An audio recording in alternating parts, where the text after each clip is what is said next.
बिस्मिल्लाहिर्रहमानिर्रहीम। कामयाबी का राज। कौवा वो वाहिद परिंदा है जो अकाब को तंग कर सकता है।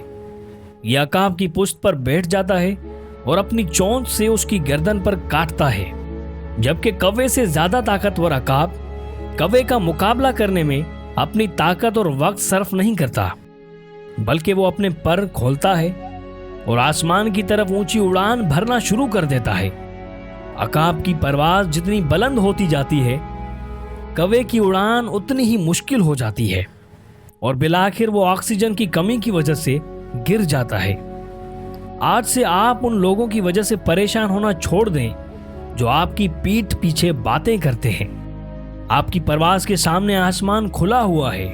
अपनी उड़ान को ऊंचा करते जाएं तो बहुत सी रुकावटें खुद ही दूर होती जाएंगी।